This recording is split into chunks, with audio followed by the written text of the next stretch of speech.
Welcome to Aishwarya recipes Kannada. ಇವತ್ತು healthy and tastier version of healthy momos ನಾವು ಹೇಗೆ ಮನೇಲೇ ಮಾಡ್ಬೋದು ಅಂತ ತೋರಿಸ್ತಾ ಇದ್ದೀನಿ. ನಾನಿಲ್ಲಿ ಗೋಧಿ ಮೋಮೋಸ್ನ ತೋರಿಸ್ತಿದ್ದೀನಿ. ಅದಾದಮೇಲೆ ಚಟ್ನಿ, ಅದಾದಮೇಲೆ ಸಾಮಾನ್ಯವಾಗಿ ಮೋಮೋಸ್ ಅಂದರೆ ನಾವು ತಿನ್ನಬೇಡಿ ಅನ್ಹೆಲ್ತಿ ಅಂತ ಹೇಳ್ತಿರ್ತೀವಿ ಬಿಕಾಸ್ ಮೈದಾ ಅಂತ. ಆದರೆ ನಾನು ಇವತ್ತು ಗೋಧಿ ಹಿಟ್ಟನ್ನ ಬಳಸ್ಕೊಂಡು ಮೋಮೋಸ್ ಮಾಡಿದ್ದೀನಿ. ತುಂಬ ಟೇಸ್ಟಾಗಿ ಜ್ಯೂಸಿಯಾಗಿರುತ್ತೆ. ಸೊ ನಾನು ಹೇಗೆ ಮಾಡಿದೆ ಅಂತ ನನ್ನ ರೆಸಿಪಿ ಫಾಲೋ ಮಾಡಿ. ಫಸ್ಟು ನಾನಿಲ್ಲಿ ಒಂದು ಪ್ಯಾನಿಗೆ ಎಣ್ಣೆ ಹಾಕಿ ನಾನಿಲ್ಲಿ ಚಿಕ್ಕದಾಗಿ ಹೆಚ್ಚಿರೋ ಈರುಳ್ಳಿ ಮತ್ತು ಶುಂಠಿ ಬೆಳ್ಳುಳ್ಳಿ ಹಸಿಮೆಣಸಿನ್ಕಾಯಿ ಹಾಕ್ಕೊಂಡಿದ್ದೀನಿ. ಹಸಿಮೆಣಸಿನ್ಕಾಯಿ 2 ಹಾಕ್ಕೊಂಡು ಈ ಥರ ಚಿಕ್ಕದಾಗಿ ಚಾಪರಲ್ಲಿ ಹೆಚ್ಚಿ ನಾನಿಲ್ಲಿ ಎಣ್ಣೆಲಿ ಚೆನ್ನಾಗಿ ಫ್ರೈ ಮಾಡ್ಕೊತಾ ಇದ್ದೀನಿ, ಹಸಿ ವಾಸನೆ ಹೋಗೋ ತನಕ.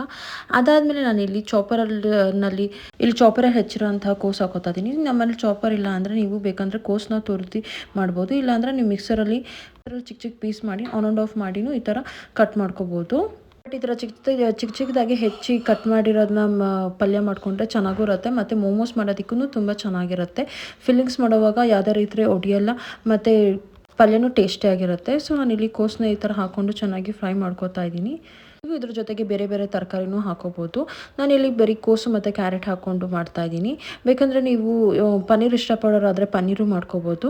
ನಾನು ಈ ಸಲ ಪನ್ನೀರ್ ಆ್ಯಡ್ ಮಾಡ್ಕೊಂಡಿಲ್ಲ, ಬರೀ ಕೋಸು ಮತ್ತು ನಾನಿಲ್ಲಿ ಕ್ಯಾರೆಟ್ನ ಹಾಕ್ಕೊಂಡಿದ್ದೀನಿ. ಕ್ಯಾರೆಟು ಮತ್ತು ಆನಿಯನ್ನು ಚಿಕ್ಕದಾಗಿ ಹೆಚ್ಚಿರೋ ಅಂಥದ್ದು. ಹಾಗೆ ನಾನು ಮಧ್ಯದಲ್ಲಿ ತರಕಾರಿನೂ ಬೇಯಲಿ ಮತ್ತು ತರಕಾರಿಗೂ ನಾವು ಉಪ್ಪಿನ ಅಂಶ ಹಿಡೀಲಿ ಅಂತ ಆವಾಗವಾಗ ನಾನು ಸ್ವಲ್ಪ ಉಪ್ಪು ಸೇರಿಸ್ಕೊತಾ ಹೋಗ್ತಾ ಇದ್ದೀನಿ. ಸೊ ತರಕಾರಿನೂ ಬೇಗ ಬರುತ್ತೆ ಮತ್ತು ತರಕಾರಿಗೂ ನನಗೆ ಉಪ್ಪು ಸೇರ್ಕೊಳ್ಳುತ್ತೆ ಅಂತ. ಅದಾದಮೇಲೆ ನಾನಿಲ್ಲಿ ಚಾಪರ್ನಲ್ಲಿ ನಾನಿಲ್ಲಿ ಕ್ಯಾರೆಟ್ನ ಹಾಕೋತಾ ಇದ್ದೀನಿ. ನಾನಿಲ್ಲಿ 1 ಕ್ಯಾರೆಟ್ನ ಹಾಕ್ಕೊಂಡಿದ್ದೀನಿ, 1 ದೊಡ್ಡ ಕ್ಯಾರೆಟ್ನೇ ಹಾಕ್ಕೊಂಡಿದ್ದೀನಿ. ಇಲ್ಲಿ ಈ ಥರ ಕ್ಯಾರೆಟ್ ಚಿಕ್ಕದಾಗಿ ಹೆಚ್ಚಿ ನಾನಿಲ್ಲಿ ಬೇಯಿಸ್ಕೊಳ್ಳೋಕೆ ಹಾಕ್ತಾಯಿದ್ದೀನಿ. ಸೊ ಚಾಪರಲ್ಲಿ ಕಟ್ ಮಾಡ್ಕೊಳ್ಳೋದ್ರೆ ಈಕ್ವಲ್ ಆಗಿ ಒಂದೇ ಸೈಜ್ ಬರುತ್ತೆ ಅಂತ ನಾನು ಇದು ಮಾಡ್ತಾಯಿದ್ದೀನಿ. ಅದಾದಮೇಲೆ ನಾನಿಲ್ಲಿ ಪಲ್ಯಕ್ಕೆ ಎಷ್ಟು ಬೇಕೋ ಅಷ್ಟು ನಾನಿಲ್ಲಿ ಉಪ್ಪನ್ನ ಹಾಕೋತಾ ಇದ್ದೀನಿ. ಅದಾದಮೇಲೆ ನಾನಿಲ್ಲಿ 1 ಟೇಬಲ್ ಸ್ಪೂನ್ ಕಾರ್ನ್ಫ್ಲೋರ್, ಸ್ವಲ್ಪ ನೀರು ಹಾಕಿ ಮಿಕ್ಸ್ ಮಾಡಿಕೊಂಡು ಈ ಥರ ನಾನು ಪಲ್ಯಕ್ಕೆ ಸೇರಿಸ್ಕೊತಾ ಇದ್ದೀನಿ. ಇದನ್ನ ಹಾಕೊಳ್ಳೋ ಪಲ್ಯ ನೀರು ಬಿಟ್ಕೊಳ್ಳಲ್ಲ, ಅದು ಗಟ್ಟಿಯಾಗೇ ಇರುತ್ತೆ. ಸೊ ಬಿಕಾಸ್ ನಾನು ಇದೆರಡು ತರಕಾರಿ ಹಾಕೊಳ್ಳೋದ್ರಿಂದ ಪಲ್ಯ ನೀರು ಬಿಟ್ಕೊಂಡ್ಬಿಡತ್ತಲ್ವ, ಸೊ ಅದಕ್ಕೋಸ್ಕರ ನೀರು ಬಿಟ್ಕೊಬಾರ್ದು, ಗಟ್ಟಿಯಾಗಿರಲಿ ಅಂತ ಹಾಕೋತಾ ಇದ್ದೀನಿ. ಅದಾದಮೇಲೆ ನಾನಿಲ್ಲಿ 1 ಟೇಬಲ್ ಸ್ಪೂನ್ ಸೋಯಾ ಸಾಸ್ ಹಾಕೋತಾ ಇದ್ದೀನಿ. ಸೊ ನಾನಿಲ್ಲಿ ಯಾವುದೇ ರೀತಿ ಬೇರೆ ಸಾಸ್ ಯೂಸ್ ಮಾಡ್ತಾರೆ, ನಾನು ಬೇರೆ ಸೋಯಾ ಸಾಸ್ ಯೂಸ್ ಮಾಡ್ತಿದ್ದೀನಿ. ಅದು 1 ಟೇಬಲ್ ಸ್ಪೂನ್ ಆಗೋ ಅಷ್ಟು ನಾನಿಲ್ಲಿ ಸೋಯಾ ಸಾಸ್ ಯೂಸ್ ಮಾಡ್ತಾಯಿದ್ದೀನಿ. ಹಾಕೊಂಡಾದ್ಮೇಲೆ ಹಾಕೊಂಡು ನಾನು ನೀಟಾಗಿ ಮಿಕ್ಸ್ ಮಾಡ್ಕೊತಾ ಇದ್ದೀನಿ. ಸೋಯಾ ಸಾಸು ಎಲ್ಲದಕ್ಕೂ ಈಕ್ವಲ್ ಆಗಿ ಸ್ಪ್ರೆಡ್ ಆಗಲಿ ಪಲ್ಯಕ್ಕೆ ಅಂತ. ಇದೇ ಪಲ್ಯಕ್ಕೆ ನೀವು ಎಕ್ಸ್ಟ್ರಾ ಇದನ್ನ ಹಾಕೋಬೋದು, ಕ್ಯಾಪ್ಸಿಕಮ್ ಇದೇ ಥರ ಚಾಪರಲ್ಲಿ ಚಿಕ್ಕದಾಗಿ ಹೆಚ್ಚಿರೋಂಥ ಚಾಪರ್ ಹಾಕೋಬೋದು. ಅದು ತುಂಬಾ ಚೆನ್ನಾಗಿರುತ್ತೆ ಟೇಸ್ಟು. ಈ ಸಲ ನಾನಿಲ್ಲಿ ಕ್ಯಾಪ್ಸಿಕಮ್ ಹಾಕ್ಕೊಂಡಿಲ್ಲ. ಸೊ ನಾನಿಲ್ಲಿ ಬರೀ ಆನಿಯನ್ ಮತ್ತು ಕ್ಯಾರೆಟ್ ಇದನ್ನ ಹಾಕ್ಕೊಂಡಿದ್ದೀನಿ. ಅದಾದಮೇಲೆ ನಾನಿಲ್ಲಿ 1 ಟೇಬಲ್ ಸ್ಪೂನ್ ಬ್ಲ್ಯಾಕ್ ಪೆಪ್ಪರ್ ಪೌಡ್ರನ್ನ ಹಾಕೋತಾ ಇದ್ದೀನಿ. ನಾನು ಮನೇಲೇ ಕೊಟ್ಟಿರೋಂಥ ಪೆಪ್ಪರ್ ಪೌಡ್ರನ್ನ ಇಲ್ಲಿ ಯೂಸ್ ಮಾಡ್ಕೋತಾ ಇದ್ದೀನಿ. ನೀವು ಅಂಗಡಿ ತಂದಿರೋಂಥ ಪೆಪ್ಪರ್ ಪೌಡ್ರನ್ನ ಯೂಸ್ ಮಾಡ್ಕೋಬೋದು. ಇದ್ರ ಹಾಕೊಳ್ಳೋದ್ರಿಂದ ಪಲ್ಯಕ್ಕೆ ಖಾರನೂ ಇರುತ್ತೆ ಮತ್ತು ಟೇಸ್ಟು ತುಂಬ ಚೆನ್ನಾಗಿರುತ್ತೆ. ಸೊ ಅದಕ್ಕೋಸ್ಕರ ನಾನಿಲ್ಲಿ ಬ್ಲ್ಯಾಕ್ ಪೆಪ್ಪರ್ನ ಯೂಸ್ ಮಾಡ್ಕೋತಾ ಇದ್ದೀನಿ, ಕ್ರಷ್ ಮಾಡಿರೋಂಥ ಬ್ಲ್ಯಾಕ್ ಪೆಪ್ಪರ್ನ ಯೂಸ್ ಮಾಡ್ಕೋತಾ ಇದ್ದೀನಿ. ಸೊ ಇವಾಗ ಫೈನಲ್ ಆಗಿ ನಾನಿಲ್ಲಿ ಉಪ್ಪೆಲ್ಲ ಕರೆಕ್ಟಾಗಿ ಇದೆಯಾ ಅಂತ ಚೆಕ್ ಮಾಡಿಕೊಂಡು ನಾನಿಲ್ಲಿ ಪಲ್ಯನ ಸಪ್ರೇಟಾಗಿ ಎತ್ಕೋತಾ ಇದ್ದೀನಿ. ಸೊ ಮನೇಲೇ ಮಾಡೋದ್ರಿಂದ ಹೆಲ್ತಿಯಾಗಿರುತ್ತೆ ಅಂತ ನಾನು ಇಲ್ಲಿ ಮನೇಲೇ ಮಾಡಿ ತೋರಿಸ್ತಾ ಇದ್ದೀನಿ. ಅದಾದಮೇಲೆ ನಾನಿಲ್ಲಿ 1 ಕಪ್ ಆಗೋ ಅಷ್ಟು ನಾನಿಲ್ಲಿ ಗೋಧಿ ಹಿಟ್ಟನ್ನ ಹಾಕೋತಾ ಇದ್ದೀನಿ. ಇಲ್ಲಿ ಚಿಕ್ಕ ಗ್ಲಾಸ್ ಆಗಿರೋದ್ರಿಂದ ನಾನು ಇಲ್ಲಿ 1 ಗ್ಲಾಸ್ ಅಂದರೆ ಇಲ್ಲಿ 150 ಆಗುತ್ತೆ. ಅದಕ್ಕೋಸ್ಕರ ನಾನಿಲ್ಲಿ ಇನ್ನೊಂದು ಕಪ್ ನಾನಿಲ್ಲಿ ಗೋಧಿ ಹಿಟ್ಟನ್ನ ಹಾಕೋತಾ ಇದ್ದೀನಿ. ಇದನ್ನ ಹಾಕ್ಕೊಂಡು ನಾನು ಯಾವುದೇ ರೀತಿ ಇದಕ್ಕೆ ಉಪ್ಪು ಹಾಕಲಿ ಎಣ್ಣೆ ಹಾಕಲಿ ಏನೂ ಸೇರಿಸ್ತಿಲ್ಲ, ಬರೀ ನೀರಲ್ಲಿ ಹಾಕಿ ನಾನು ಕಲಿಸ್ತಿದ್ದೀನಿ. ಗೋಧಿ ಹಿಟ್ಟು ಎಣ್ಣೆ ಅಷ್ಟೇ, ಗೋಧಿ ಹಿಟ್ಟು ಮತ್ತು ನೀರು ಅಷ್ಟೇ ಹಾಕ್ಕೊಂಡು ನಾನು ಇದು ಮಾಡ್ತಿದ್ದೀನಿ. ಎಣ್ಣೆ ಆಗಲಿ ಉಪ್ಪು ಆಗಲಿ ನಾನು ಇಲ್ಲಿ ಏನೂ ಹಾಕ್ಕೊಂಡು ಕಲಿಸಿಲ್ಲ. ಸೊ ಗೋಧಿ ಹಿಟ್ಟನ್ನ ಯಾವ ಥರ ಕಲಿಸ್ಬೇಕು ಅಂದರೆ ಸ್ವಲ್ಪ ಗಟ್ಟಿಯಾಗಿರಬೇಕು, ತುಂಬ ತೆಳ್ಳಗಿರಬಾರ್ದು, ಸಾಫ್ಟಾಗಿರಬೇಕು. ಈ ಥರ ನಾನು ಕಲಸಿ ತುಂಬ ಚೆನ್ನಾಗಿ ಈ ಥರ ಮಿದ್ದಿ ಇದು ಮಾಡಿದ್ದೀನಿ. ಈ ಥರ ಮಾಡೋದ್ರಿಂದ ಸಾಫ್ಟಾಗಿ ಬರುತ್ತೆ ಅಂತ. ಈ ಥರ ಚಪಾತಿ ಹಿಟ್ಟು ಮಾಡ್ದಂಗೆ ಮಾಡಿಕೊಂಡು ನಾನಿಲ್ಲಿ ಸಪ್ರೇಟಾಗಿ ಎತ್ಕೋತಾ ಇದ್ದೀನಿ.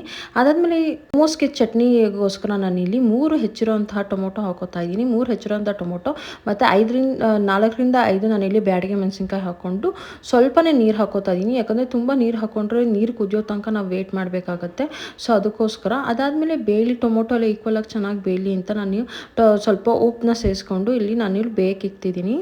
ಈ ಟೊಮೊಟೊ ಚಟ್ನಿ ಮೋಮೋಸ್ಗಂತೂ ಮಾಡಿಸ್ದಂಗೆ ಇರುತ್ತೆ, ತುಂಬಾ ಚೆನ್ನಾಗಿರುತ್ತೆ. ಆಮೇಲೆ ನಾವೇನಾದರೂ ಫ್ರಿಜ್ಜಲ್ಲಿ ಇಕ್ತಿದ್ದೀವಿ ಅಂದರೆ ನಾವಿಲ್ಲಿ 2 ವೀಕ್ಸ್ ಆರಾಮಾಗಿ ನಾವಿಲ್ಲಿ ಫ್ರಿಜ್ಜಲ್ಲಿ ಇಟ್ಕೋಬೋದು. ಇಲ್ಲಿ ನೋಡ್ತಿದ್ರಲ್ಲ ಟೊಮೊಟೊ ಎಲ್ಲ ನೀಟಾಗಿ ಬೇಯ್ತಿದೆ. ಇವಾಗ ನಾನಿಲ್ಲಿ ಟೊಮೊಟೊ ಸಿಪ್ಪೆನ ಈ ಥರ ತೆಕ್ಕೋತಾ ಇದ್ದೀನಿ. ಒಂದು ಫೋರ್ಕ್ ಸಹಾಯದಿಂದ ಟೊಮೊಟೊ ಸಿಪ್ಪೆನೆಲ್ಲ ಈ ಥರ ಆಲ್ಮೋಸ್ಟ್ ಟೊಮೊಟೊ ಸಾಫ್ಟಾಗಿ ಬಂದಿದೆ ಅಲ್ವಾ, ಸೊ ಸಿಪ್ಪೆಲ್ಲ ಈಸಿಯಾಗಿ ಬರುತ್ತೆ.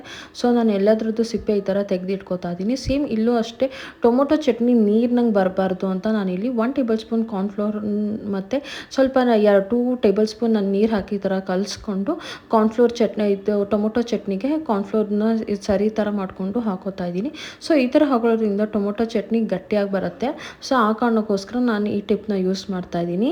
ಮೋಮೋಸ್ಗೆ ಟೊಮೊಟೊ ಚಟ್ನಿ ತುಂಬ ನೀರಿನಂಗೆ ಇದ್ರೆ ಚೆನ್ನಾಗಿರಲ್ಲ, ಸ್ವಲ್ಪ ಗಟ್ಟಿಯಾಗಿರಬೇಕು. ಆವಾಗಲೇ ಮೋಮೋಸ್ಗೆ ಚಟ್ನಿ ಕರೆಕ್ಟಾಗಿ ಮ್ಯಾಚ್ ಆಗುತ್ತೆ. ಸೊ ಆ ಕಾರಣಕ್ಕೋಸ್ಕರ ನಾನು ಇಲ್ಲಿ ಆ ಥರ ಕಾರ್ನ್ಫ್ಲೋರ್ ಮಾಡ್ಕೊಂಡು ಹಾಕ್ತಾಯಿದ್ದೀನಿ, ಸ್ವಲ್ಪ ಗಟ್ಟಿ ಬರಲಿ ಅಂತ. ಸೊ ಇಲ್ಲಿ ನೋಡ್ತಿದ್ರಲ್ಲ ಆಲ್ಮೋಸ್ಟ್ ಎಲ್ಲ ಇದೆ ಟೊಮೊಟೊ ಮತ್ತು ಮೆಣಸಿನ್ಕಾಯಿ ಎಲ್ಲ. ನಾನು ಇಲ್ಲಿ ಒಂದು ಮಿಕ್ಸಿ ಜಾರ್ ಹಾಕೋತಾ ಇದ್ದೀನಿ. ಈ ಮಿಕ್ಸಿ ಜಾರ್ಗೆ ಆ್ಯಡ್ ಆನ್ ನಾನು 1 ಟೇಬಲ್ ಸ್ಪೂನ್ ಶುಗರ್ ಹಾಕೋತಾ ಇದ್ದೀನಿ, ಸ್ವಲ್ಪ ಚೆನ್ನಾಗಿ ಬರುತ್ತೆ ಅದಕ್ಕೋಸ್ಕರ. ಅದಾದಮೇಲೆ ನಾನಿಲ್ಲಿ ರುಬ್ಬಾದ್ಮೇಲೆ ನಾನಿಲ್ಲಿ ಚಿಕ್ಕ ಫ್ರೈಂಗ್ ಪ್ಯಾನ್ ತೊಗೊಂಡು ನಾನಿಲ್ಲಿ ಆಲ್ಮೋಸ್ಟ್ 2 ಫುಲ್ ಬೆಳ್ಳುಳ್ಳಿನ ಈ ಥರ ಬಿಡಿಸ್ಕೊಂಡು ಕಟ್ ಮಾಡ್ಕೊಂಡಿದ್ದೀನಿ. ಈ ಥರ ಚಿಕ್ಕದಾಗಿ ಕಟ್ ಮಾಡಿಕೊಂಡು ಎಣ್ಣೆಲಿ ಚೆನ್ನಾಗಿ ಫ್ರೈ ಮಾಡ್ಕೊತಾ ಇದ್ದೀನಿ ಚಟ್ನಿಗೆ. ಈ ಥರ ಚಿಕ್ಕದಾಗಿ ಚೆನ್ನಾಗಿ ಫ್ರೈ ಮಾಡಿಕೊಂಡು ಈಗ ನಾನೇನು ರುಬ್ಬಿದ್ದೀನಿ ಅಲ್ವಾ ಚಟ್ನಿನ ಒಂದು ಬೌಲ್ಗೆ ಹಾಕ್ಕೊಂಡು ಆಮೇಲೆ ಫ್ರೈ ಮಾಡಿರೋ ಅಂತಹ ಬೆಳ್ಳುಳ್ಳಿನ ಹಾಕ್ಕೊಂಡು ಮಿಕ್ಸ್ ಮಾಡ್ಕೊತಾ ಇದ್ದೀನಿ. ಈ ಥರ ಮಾಡೋದ್ರಿಂದ ತುಂಬ ಚೆನ್ನಾಗಿರುತ್ತೆ. ಈ ಥರ ನಾವು ಚಿಕ್ಕದಾಗಿ ಹೆಚ್ಕೊಳ್ಳೋಕ್ಕಾಗಲ್ಲ ಅಂದರೆ ಬೇಕಂದರೆ ಟೊಮೊಟೊ ಬೇಯೋವಾಗಲೇ ನೀವು ಬೆಳ್ಳುಳ್ಳಿನ ಹಾಕೋಬೋದು ಟೊಮೊಟೊ ಜೊತೆಗೆ. ಬಟ್ ಈ ಥರ ಮಾಡೋದ್ರಿಂದ ತುಂಬ ಚೆನ್ನಾಗಿರುತ್ತೆ. ಅದಾದಮೇಲೆ ನಾನಿಲ್ಲಿ ಮಿಕ್ಸ್ ಹರ್ಬ್ಸ್ನ ಹಾಕೋತಾ ಇದ್ದೀನಿ. 1 ಟೇಬಲ್ ಸ್ಪೂನ್ ಮಿಕ್ಸ್ ಹರ್ಬ್ಸ್ನ ಹಾಕೋಬೋದು, ಇಲ್ಲ ಪಿಜ್ಜಾ ಸೀಸನಿಂಗ್ಸ್ ಆದರೂ ಹಾಕೋಬೋದು. ಇದರಿಂದ ಟೇಸ್ಟ್ ತುಂಬ ಚೆನ್ನಾಗಿ ಎನ್ಹಾನ್ಸ್ ಮಾಡುತ್ತೆ. ಅದಾದಮೇಲೆ ನಾನಿಲ್ಲಿ ಚಿಕ್ಕದಾಗಿ ಹೆಚ್ಚಿರೋಂಥ ಕೊತ್ತಂಬರಿ ಸೊಪ್ಪನ್ನ ಹಾಕೋತಾ ಇದ್ದೀನಿ. ಸೊ ಇಲ್ಲಿ ಮೋಮೋಸ್ ಚಟ್ನಿ ರೆಡಿ ಆಗಿದೆ. ಅದಾದಮೇಲೆ ನಾನಿಲ್ಲಿ ನಾವೇನು ಆವಾಗಲೇ ಮಾಡ್ಕೊಂಡಿದ್ವಲ್ಲ ಚಪಾತಿ ಹಿಟ್ಟು, ಅದರಲ್ಲಿ ನಾನಿಲ್ಲಿ ಈ ಥರ ಲಟ್ಟಿಸ್ಕೋತಾ ಇದ್ದೀನಿ. ತುಂಬ ತೆಳ್ಳಗೂ ಲಟ್ಟಿಸ್ಕೋಬಾರ್ದು, ತುಂಬ ದಪ್ಪನೂ ಲಟ್ಟಿಸ್ಕೋಬಾರ್ದು.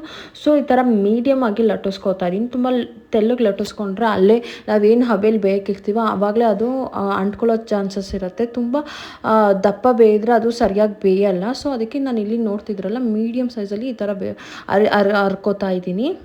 ಇಲ್ಲಿ ಒಂದು ಹೋಲ್ ಚಪಾತಿ ಥರ ಮಾಡಿಕೊಂಡು ಆಮೇಲೆ ನಾನು ಪೀಸಸ್ ಆಗಿ ಕಟ್ ಮಾಡ್ಕೋತಾ ಇದ್ದೀನಿ. ಆ ಥರ ಮಾಡೋದ್ರಿಂದ ಬೇಗ ಫಾಸ್ಟಾಗಿ ಆಗುತ್ತೆ ಅನ್ನೋ ಕಾರಣಕ್ಕೋಸ್ಕರ ನಾನು ಈ ಥರ ಮಾಡ್ಕೋತಾ ಇದ್ದೀನಿ.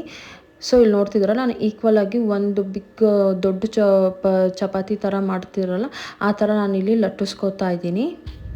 ಸೊ ಈ ಥರ ಲಟ್ಟಿಸ್ಕೊಂಡಾದ್ಮೇಲೆ ನಾನಿಲ್ಲಿ ಒಂದು ಕಪ್ನ ತೊಗೋತಾ ಇದ್ದೀನಿ. ಒಂದು ಬೌಲ್ ಅಥವಾ ಕಪ್ನ ತೊಗೊಂಡು ಈ ಥರ ನಾನಿಲ್ಲಿ ಕಟ್ ಮಾಡ್ಕೋತಾ ಇದ್ದೀನಿ. ಸೊ ಈಕ್ವಲ್ ಆಗೂ ಬರುತ್ತೆ ಮತ್ತು ಪೀಸಸ್ಸು ಕರೆಕ್ಟಾಗಿ ಬರುತ್ತೆ ಅಂತ ನಾನು ಈ ಥರ ಮಾಡ್ತಾಯಿದ್ದೀನಿ. ನಾನು ಒಂದು ಚಪಾತಿಲಿ ಸುಮಾರು 3 to 4 ಆಗೋ ಅಷ್ಟು ನಾನಿಲ್ಲಿ ಕಟ್ ಮಾಡ್ಕೋತಾ ಇದ್ದೀನಿ. ಈ ಥರ ಮಾಡ್ಕೊಳ್ಳೋದ್ರಿಂದ ಬೇಗ ಫಾಸ್ಟಾಗಿ ಆಗುತ್ತೆ ಅಂತ ನಾನು ಈ ಥರ ಮಾಡ್ಕೋತಾ ಇದ್ದೀನಿ. ಈ ಥರ ಚಿಕ್ಕ ಪೀಸ್ ಮಾಡ್ಕೊಂಡಾದ್ಮೇಲೆ ನಾನು ಇಲ್ಲಿ ಫಿಲ್ಲಿಂಗ್ಸ್ ಮಾಡ್ಕೋತಾ ಇದ್ದೀನಿ. ಅದಕ್ಕೆ ಎಷ್ಟು ಬೇಕೋ ಅಷ್ಟು ಪಲ್ಯ ನಾನು ಮಾಡಿಕೊಂಡು ಈ ಥರ ನಾನು ಇಲ್ಲಿ ಫೋಲ್ಡಿಂಗ್ಸ್ ಮಾಡ್ಕೋತಾ ಇದ್ದೀನಿ. ಮೋಮೋಸ್ ಹಲವಾರು ರೀತಿಯಲ್ಲಿ ಫೋಲ್ಡಿಂಗ್ಸ್ ಮಾಡ್ಕೋಬೋದು, ಬಟ್ ನಾನು ಇಲ್ಲಿ ಈ ಥರ ರೀತಿ ಫೋಲ್ಡಿಂಗ್ಸ್ ಮಾಡ್ಕೋತಾ ಇದ್ದೀನಿ. ಬೇಕೂ ಚೆನ್ನಾಗಿರುತ್ತೆ ಮತ್ತು ನೋಡೋಕ್ಕೂ ಚೆನ್ನಾಗಿರುತ್ತೆ ಅಂತ ನಾನು ಈ ಥರ ಮೆಥಡಲ್ಲಿ ಮಾಡ್ತಾಯಿದ್ದೀನಿ. ಸೊ ಈ ಥರ ಮೆಥಡ್ ನೀವು ಫಾಲೋ ಮಾಡ್ತಾ ಬಂದರೆ ಮೋಮೋಸ್ ಈಸಿಯಾಗಿ ಮಾಡ್ಬೋದು, ವಿತ್ ಶೇಪಾಗಿ ಚೆನ್ನಾಗಿರುತ್ತೆ. ಸೊ ಅದಕ್ಕೋಸ್ಕರ ನಾನು ಇಲ್ಲಿ ನಿಧಾನಕ್ಕೆ ತೋರಿಸಿದ್ದೀನಿ ಫ್ರೆಂಡ್ಸ್, ಬಿಕಾಸ್ ಎಷ್ಟೊಂದು ಜನ ಫಸ್ಟ್ ಟೈಮ್ ಮಾಡೋರು ಇರ್ತಾರೆ. ಸೊ ಅದಕ್ಕೋಸ್ಕರ ನಾನು ಇಲ್ಲಿ ಫೋಲ್ಡಿಂಗ್ಸ್ ನಿಧಾನಕ್ಕೆ ಮಾಡಿದ್ದೀನಿ. ಇದು 1-2 ಟೈಮ್ಸ್ ಮಾಡಿದ್ರೆ ನಿಮಗೆ ಪ್ರಾಕ್ಟೀಸ್ ಆಗುತ್ತೆ, ಆಮೇಲೆ ಬೇಗ ನೀವೇ ಫಾಸ್ಟಾಗ್ಲೂ ಮಾಡ್ಕೋಬೋದು. ಸೊ ಈ ಥರ ಫೋಲ್ಡಿಂಗ್ಸ್ ಮಾಡಿ ಎಂಡಲ್ಲಿ ನಾನು ಈ ಥರ ಮಾಡ್ಕೊಂಡಿದ್ದೀನಿ. ಈ ಶೇಪ್ ತುಂಬಾ ಚೆನ್ನಾಗಿರುತ್ತೆ. ಸೊ ಈ ಥರ ನಾನಿಲ್ಲಿ ಒಂದು 10 ಮಾಡ್ಕೊಂಡಿದ್ದೀನಿ. ಈ ಥರ ಮಾಡಿ ನಾನು ಕೆಳಗೆ ನೀರಿಕ್ಕಿ ಈ ಥರ ಪಾತ್ರೆಯಲ್ಲಿ ಹಬೆ ಬರೋ ಪಾತ್ರೆಯಲ್ಲಿ ನಾನಿಲ್ಲಿ ಲಿಡ್ನ ಕ್ಲೋಸ್ ಮಾಡಿ 10 ಮಿನಿಟ್ಸ್ ಬೇಯಿಸ್ಕೊಂಡ್ರೆ ಸಾಕು, ಮೋಮೋಸ್ ಇಸ್ ರೆಡಿ. ಇದೇನು ಸಣ್ಣೂರಲ್ಲಿ ಇಕ್ಕೋಂಥ ಅವಶ್ಯಕತೆ ಇಲ್ಲ, ದೊಡ್ಡೂರಲ್ಲಿ ಇಕ್ಕೇ ನಾನು ಬೇಯಿಸಿದ್ದೀನಿ. 10 ಮಿನಿಟ್ಸ್ ಅಷ್ಟರಲ್ಲಿ ಮೋಮೋಸ್ ರೆಡಿ.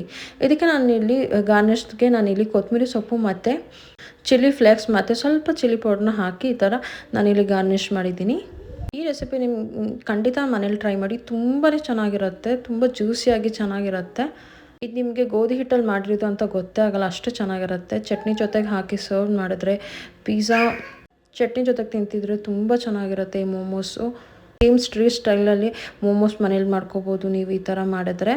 ಹಾಗೆಯೇ with healthier version, no maida, full ಆಟದಲ್ಲೇ ಮಾಡಿರೋದು. ಈ ರೆಸಿಪಿ ನಿಮ್ಗೆ ಇಷ್ಟ ಆದರೆ ಪ್ಲೀಸ್ ಲೈಕ್, ಶೇರ್, ಸಬ್ಸ್ಕ್ರೈಬ್ ಮಾಡ್ಕೊಳ್ಳಿ. ನಾನಿಲ್ಲಿ ಮೋಮೋಸ್ ಜೊತೆಗೆ ಮನೇಲಿ ಮಾಡಿರೋಂಥ ಚಟ್ನಿ ಜೊತೆಗೆ ಸ್ವಲ್ಪ ನಾನಿಲ್ಲಿ ಮಯೋನಸ್ ಜೊತೆಗೆ ಹಾಕೊಂಡು ತಿಂದಿದ್ದೆ, ತುಂಬ ಚೆನ್ನಾಗಿತ್ತು. Thank you for watching.